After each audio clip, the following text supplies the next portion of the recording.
Spooky, spooky, spooky, spooky. It leaves this perplexing puzzle to find a way. What's up, nerds? It's your boy, the OGGM, coming to you live on my favorite day of the year, Halloween. Which means because it's Halloween, you're going to see 101 articles and videos out there today about horror and role-playing. And about, 70% of those will be safety tools, and the rest will be like, how to make your game scary tonight, because every just Halloween-themed adventures and stuff. Or there'll be a list of horror role-playing games or something like that. So here's my 2 cents. Again, I think we did this at the beginning of the month, but I'm going to do it again because why not? No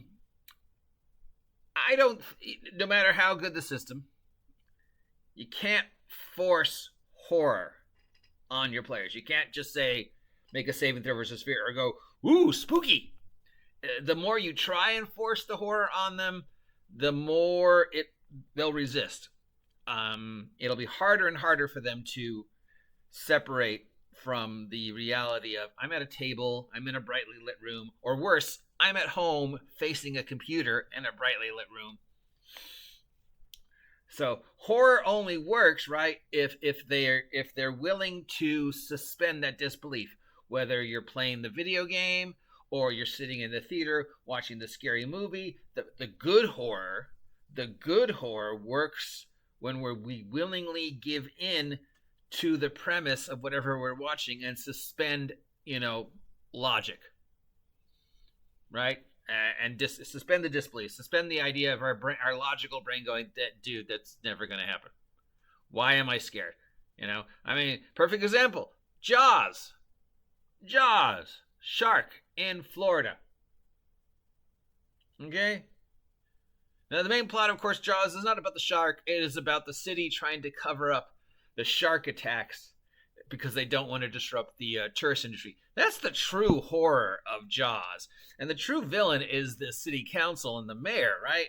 That's what's really scary. It's not that the shark is eating people and they have to go out on a boat and try and kill it. It's that in 2 different movies, the city allows it to happen because what's 1 or 2 dead bodies compared to the hundreds of thousands of dollars that they're making off of the vacation. So yeah, but Jaws came out. People were afraid to go in the water because they suspended the disbelief. And not just people were afraid to go in the ocean, which is logical.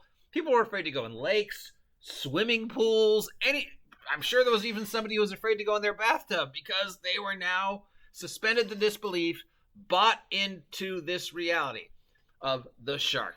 So that's when you know it works. That's when you know that no matter how irrational and implausible your scenario is, people will buy into it. And if you try and force that on them, they'll resist because they haven't set themselves up, as opposed to, I am a passive observer of the horror going on a movie, and therefore I know I'm safe, and therefore I can forgive the reality of the movie and accept that this happens, and that nobody in the goddamn town owns a gun or a 2x4, right?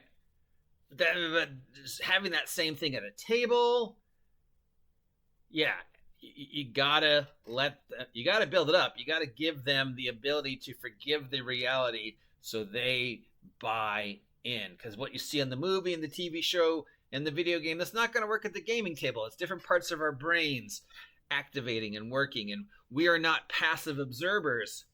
We're active participants in the role-playing game, and we have each other to feed off to make ourselves feel safe. So yeah, the best advice I can give is just, if the scariness is going to happen, let it happen naturally. Envelop them in the story so that they forgive the reality and immerse themselves in the scenario, no matter how much their logical brain is going, that would never happen. I would never go back in the house. Five Nights at Freddy's. Logic says, why would you go back after the first day? I don't care how much I'm getting paid. I don't care if I am the son. I don't care if I need to find out what happened to my missing sister. I am not going back. But your forgiving suspension of disbelief brain goes, sure, I'll go back. Your forgiving suspension of disbelief brain goes, yeah, I can't go in a swimming pool because there might be a shark. You gotta, I don't know how to do that. You know, all I could tell you, the only advice I could tell you based upon what horror writers have told me is to build it up and allow them to feel safe enough that they suspend their disbelief. Allow them to feel safe enough that they invest in the story and they invest in the spookiness so that they're like, yeah, I totally... And then when you lay the scariness on them, then they're invested and they're like, oh no, even though, you know, they're just still rolling dice and looking at the piece of paper. And yeah, you could lower the lights and use spooky voices and play spooky music, which I'm against, and set up the room with lights and props. But again, that's all useless and pointless if they don't suspend the disbelief. And you can watch, you know, videos of people going through walk-through haunts, and you can tell which ones are invested and suspended the disbelief and which ones are not. And the ones who are not are the ones who are like bad-mouthing the actors and making fun of it and not screaming and yelling and, you know, who are just like, fuck you, you know, or even taking swings at the actors or whatever, which happens. And you can tell which ones are not, you know, who are invested, who are like, my logical brain knows this is fake, but my emotional brain has bought into the fact that I am walking through this house and for some reason clowns have chainsaws and are trying to kill me. And that scares me. Even though at some level I know I'm safe. That's the trick. And, you know, you can read hundreds and hundreds of articles about it and watch hundreds and hundreds of videos, but at the end of the day, the best advice I can give you, which was given to me by, you know, certain horror writers whose names I can't mention, but they're pretty famous, is you got to set them up. And they've got to be willing to make that mental contract to invest in the story you're telling and allow themselves to be scared, to forgive the fact that logic says this can't happen. And just be like, yeah, sure. And again, Jaws. People were afraid to go in the water because they invested in the story so much. They invested in the reality, right? So that's the only horror advice I can give you. Hopefully it helps.